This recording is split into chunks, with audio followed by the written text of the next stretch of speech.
The officer grabbed him by the collar in front of 30 people and told him to get out. Not, sir, you'll need to leave. Not, I'm gonna have to ask you to go.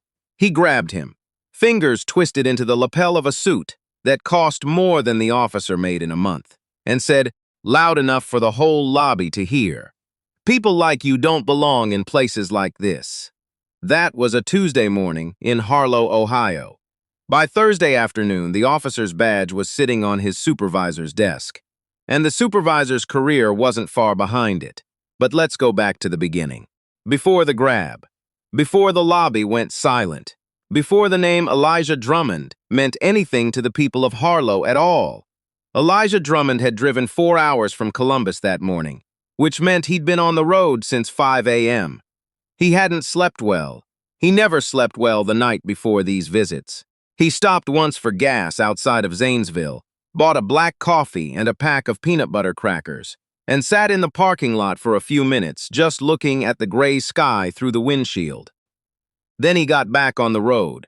He was wearing his good suit, navy blue, single-breasted, the one he kept in a garment bag in the back of his closet for occasions that required it. No tie, he'd never been a tie person, but a white shirt, clean-pressed, and shoes he'd polished the night before. He looked, in the way that mattered to him, like a man who was taking the day seriously. The Harlow Civic Center had been built in the late 80s, which meant it had the architectural ambition of a community college and the upkeep of neither.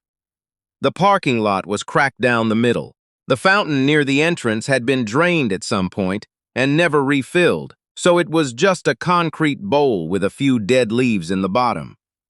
Elijah parked in the far corner of the lot, the way he always did, because he didn't like the feeling of other cars hemming him in. He reached into the back seat and pulled out a leather portfolio. Inside it were 12 months of documentation, spreadsheets, correspondence, incident reports, 2 formal complaints, and a series of internal memos he had obtained through a request process that had taken him the better part of a year. He closed the portfolio, set it in his lap, and took one long breath. He was here to attend the quarterly oversight meeting of the Harlow Municipal Housing Authority. He was not on the agenda. He hadn't been invited. But he had the right to be in that room, the same right as anyone else who paid taxes in this county, and he intended to use it. What nobody in that building knew, what Officer Dale Purcell certainly did not know, when he spotted Elijah walking across the parking lot from his cruiser near the entrance, was who Elijah Drummond actually was. Outside of Columbus, outside of certain federal circles, the name didn't mean much. That was, in many ways, exactly the point. Dale Purcell had been with the Harlow PD for 11 years. He was the kind of cop who treated the Civic Center like his personal jurisdiction, even though it technically fell under a different oversight structure. He'd been posted near the entrance for community event days for as long as anyone could remember, and he'd developed over those years a sharp instinct for what he called people who don't fit. He watched Elijah cross the parking lot. The suit registered, but in the way an inconsistency registers. Something off about it, or something off about the man wearing it, though Purcell couldn't have told you exactly what. He pulled his coffee cup from the cup holder and watched through the windshield. He didn't get out right away. He waited. Sometimes waiting was enough to rattle someone, make them change direction, circle back to their car. Elijah didn't circle back. He walked straight toward the entrance, portfolio under his arm, at a pace that suggested he had somewhere to be and wasn't interested in obstacles. Purcell got out of the cruiser. "Hey!" He called it across the lot, not loudly, but with enough authority that a few people near the entrance turned to look. "Hold on a second." Elijah stopped. He turned. "Where are you headed?" "The oversight meeting," Elijah said. "Quarterly session. Starts at 9. Purcell crossed toward him, thumbs in his belt. "You have business here?" "Yes." "What kind of business?" Elijah looked at him for a moment. "The kind that's open to the public." That was the wrong answer as far as Purcell was concerned. Not because it was incorrect, but because of the way it was delivered. Calm, flat, not deferential. He didn't like it. "You got ID?" "I'm walking into a public meeting," Elijah said. I don't need to show you ID to attend a public meeting. I'm asking anyway. There was a pause. A woman who'd been walking toward the entrance slowed down, watching. A man near the door pretended not to. Elijah reached into his jacket pocket and produced his wallet. He held out his driver's license. Purcell took it and stood there reading it like there was something on it worth reading. There wasn't. Ohio license, Columbus address, photo that matched, date of birth that put him at 43 years old. Drummond, Purcell said. He said it the way some people say unfamiliar words. Like the strangeness of it was itself suspicious. That's right. Purcell handed back the license. He didn't step aside. You got anything in that bag? Documents. Documents. That's what I said. Purcell let the silence sit. Then, I'm going to need you to open it. You don't have probable cause to search my belongings. I'm not searching, I'm asking. The answer is no. The woman who'd slowed down had stopped entirely now. A few other people had gathered near the entrance, the way people gather when they sense something about to happen, but haven't decided yet whether to stay or go. Purcell's jaw tightened. In his 11 years on the force, people had said no to him before. Not often, not like this, not with this specific quality of stillness, like the man was standing on ground he'd already surveyed and found solid. He didn't like it. Let me tell you something, Purcell said, lowering his voice to the kind of register designed to feel like a threat. You're disrupting a public event, and I have the authority to remove anyone who poses a disturbance. I'm standing in a parking lot, Elijah said. I haven't entered the building. I've complied with a request for identification that I wasn't legally required to fulfill. I've stated the lawful purpose of my visit. I have not raised my voice or made any threatening movement. He paused. Is there something else? Purcell stepped closer. Yeah, he said. There's something else. You've got an attitude problem. I've answered your questions. You've got an attitude problem, he said again louder. And I think you should turn around, get in your car, and drive back to wherever you came from. Because people like you don't belong in places like this. He reached out and grabbed the lapel of Elijah's jacket. The lobby went quiet. Not the quiet of a room that's naturally settling down. The sudden, sharp quiet of 30 people who all had the same thought at exactly the same moment. He just put his hands on him. Elijah didn't move. He looked down at Purcell's hand on his jacket. Then he looked up. You'll want to let go, he said quietly. Purcell didn't let go. I'll want to let go, he repeated, with the contemptuous smile of a man who believes he is the most powerful thing in the immediate vicinity. Or what? Or the next few weeks of your life are going to be very complicated. Purcell laughed. He actually laughed. Then he released the lapel and gave him a small, dismissive push. Not enough to move him, just enough to mean something. Get out of here, he said. Elijah straightened his jacket. He looked at Purcell once more with an expression that was not anger and was not fear. It was something closer to a kind of tired recognition, the look of a man who has been here before and already knows exactly how it ends. Then he walked into the building.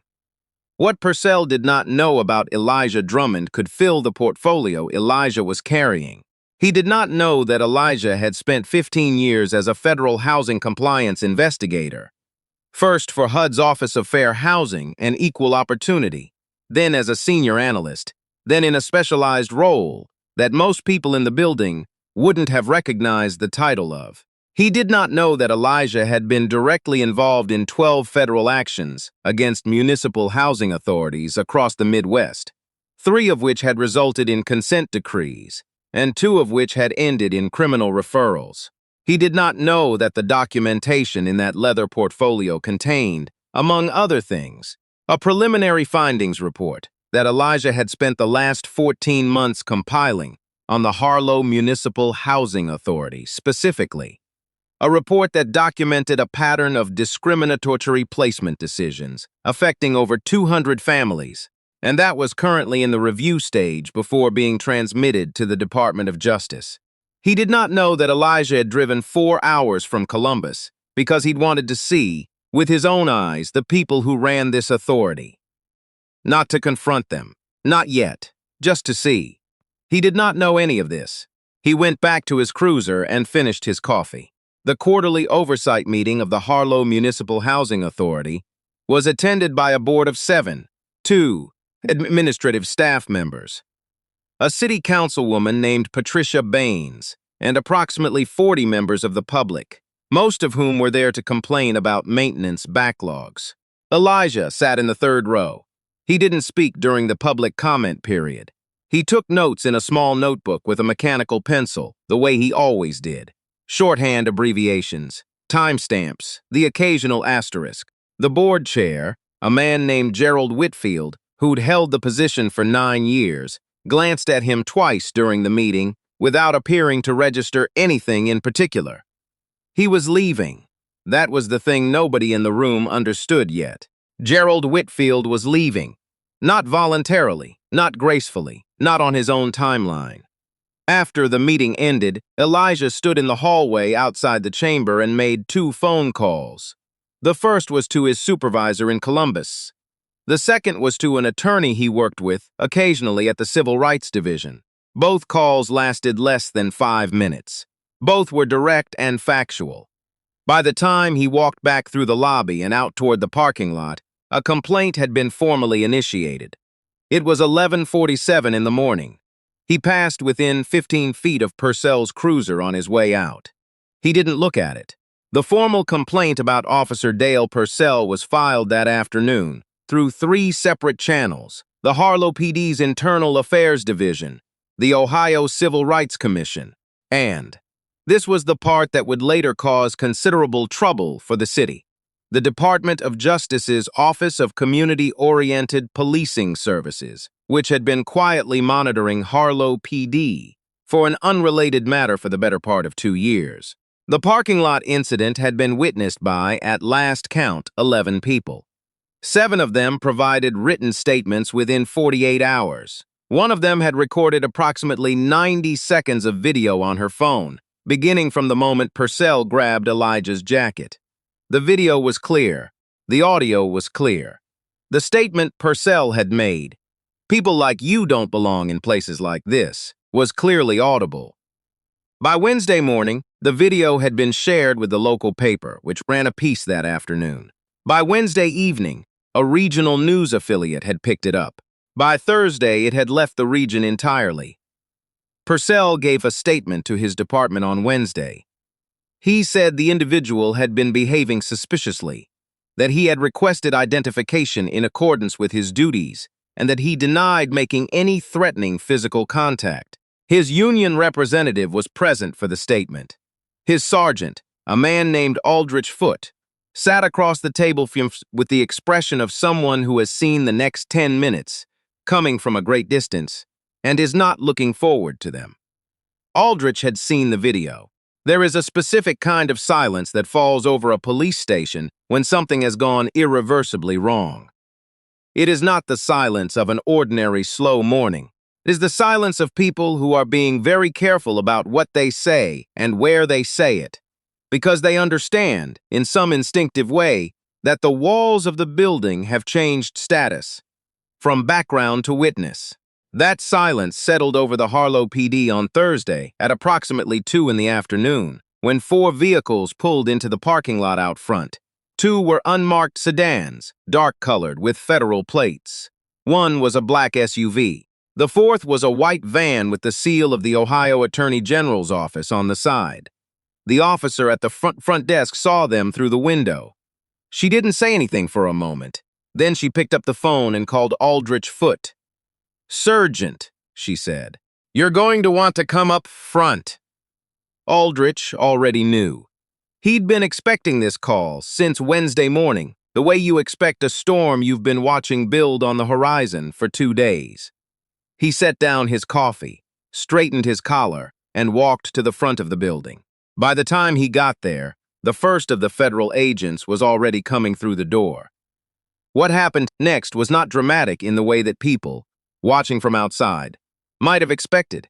There were no raised voices. No one was slammed against a wall. The agents were quiet, professional, and efficient in the way of people who do this regularly, and have learned that efficiency is more unsettling than force. They served 3 documents: The first was a notification of a formal civil rights inquiry under Title VI of the Civil Rights Act of 1964, directed at the Harlow Municipal Police Department. The second was a preservation order requiring the department to maintain all records, communications, and video footage from the previous 30 months. The third was a letter from the U.S. Attorney's Office that Aldrich read twice, folded carefully, and set on the desk in front of him without commenting on its contents. Purcell was in the building when they arrived. He was in the break room eating lunch. Someone came to get him, not dramatically, just a knock on the door and a quiet word. And he walked out to the front, and he saw the agents, and he understood. He had understood, really, since he'd watched the news coverage the night before.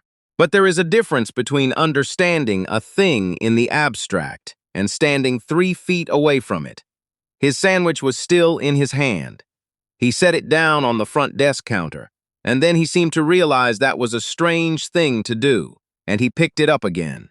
His badge was on the supervisor's desk by the end of the day. Not surrendered under pressure.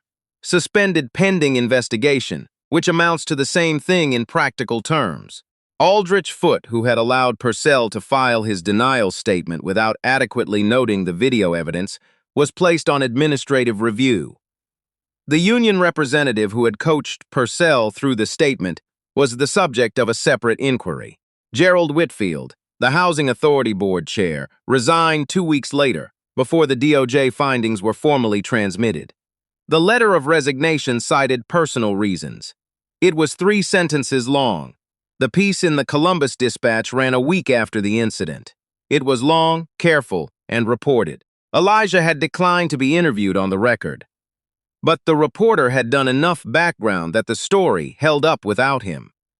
The federal role, the 14 months of investigation, the portfolio he'd been carrying that morning that contained, among other documents, preliminary evidence that would eventually contribute to a consent decree affecting housing placement practices for more than a county. He was quoted once in the piece.